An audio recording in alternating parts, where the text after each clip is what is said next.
Scorpio 2025 for you is the year of you realizing that in order to get to your dreams, in order to get to the level of success that you're actually wanting, not even wanting, it's like that's when I'm going to feel comfortable. And I hate to put it like that, but we've got to be honest.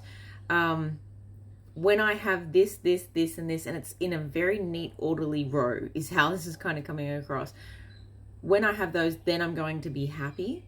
But you're realizing that in order to get there, you kind of have to take the scaffolding off your life. Like if you want the finished house to look amazing, you've got to remove the scaffolding eventually. Otherwise, people are going to be like, is this place ever going to be finished? And that can be scary because the scaffolding is what you're climbing up, what you are perhaps protecting on the inside. There's a lot of things where, the other image they're giving me is it's like, at the end of the roller coaster, you're going to get a treat. It's like you've got to go on that roller coaster. There's a level of, I don't want to do the scary things. I don't want to do there's some fear perhaps around success. I hate to say it like that, but that's how it's coming across. It's like, when I take this down, there's going to be disruption to my life. I might feel isolated at the top. I might feel like no one's going to understand me for pushing, for going that far, for going after what I want. Why are you hanging around basic people? That's how, like, it feels like you're scared because you're hanging out with people or you're in an environment where dreaming big is not totally accepted, or where there might be a bit of tall poppy syndrome going on. Okay, it's like no one's clapping. Okay, interesting. It could even be you that is scared to clap for yourself. Okay, don't be so humble. But I really do feel like this 2025 is the year you actually get what you want, because you're trusting the wisdom, right? In the past, have I ever gotten what I really want? Have I ever gone out on a limb and gotten what I really want? Yeah, of course. Like, you could think of a million small little things since you were growing up. Like, it's the year you get what you want because you are taking practical steps. You're taking responsibility for where you have been holding yourself back. You're lifting the veil on what it is you truly want. And you're unapologetic about what it is that you want, fully, materially especially. And there is a level of, okay, don't put all your worth into material things, for sure, because that can be dangerous and that can make you feel unfulfilled even once you're there. But I feel like with you taking responsibility, you taking like structured steps towards what you want, a level of self-control until you get there. I don't know why I'm so hung up on like judgment in this. Like, what will people think, and how am I saying this so that you don't judge me for what I'm saying? But this is Spirit's message to you. So you've got to remove a filter there. You've got to remove the scaffolding of something that seems to be holding it up. It's a paradigm of beliefs that is holding up your worthiness of all the assets that you want to acquire. Your ambition needs to be unbridled. Your ambition, because it's paired with some kind of spiritual growth here, like you're allowed to feel this way. You're allowed to want what you want. And yeah, it's going to disrupt the status quo of people around you. Crow? Well, there is an element of co-creating here. Let me say that. Maybe you feel like with the crow that people are going to come and be vultures. Maybe you feel like people are going to come and start fights with you. Talk to the hand, right? Like, no is a full sentence. In fact, part of your advice here is sometimes no is the most loving response. I think that you have to fully own it in your own mind. The dream, how big it is, your spirituality, how intense it is, the glow up, like physically, how dramatic you want it to be, perhaps.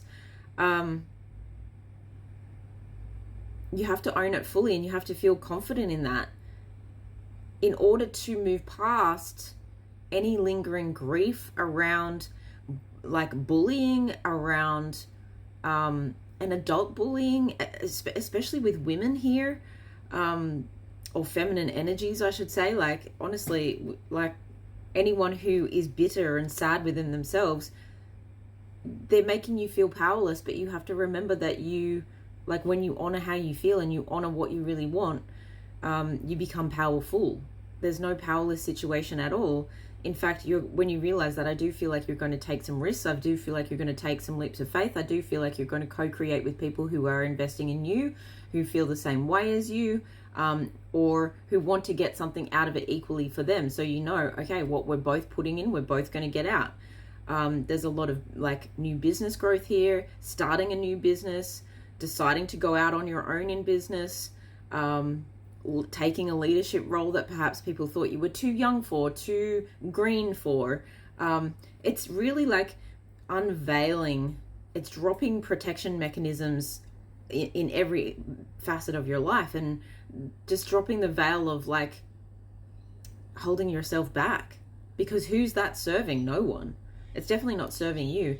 And I feel like, although it might be disruptive to change this mindset and maybe the environment you're in, and maybe renovations, okay, let's call it that, renovations of the mind, body, soul, and environment, and like the people, places, and things that you're around, it might be disruptive because it's going to be big and bold and intense, but it's going to be well received. And I also feel like it's going to calm your nervous system and calm your environment. Like, it's going to be like a roller coaster, right? It's going to be like, here we go, woo! And then you get to the end, you're like, like, that was so fun. You're on a high, but that calm after the storm is like your new normal.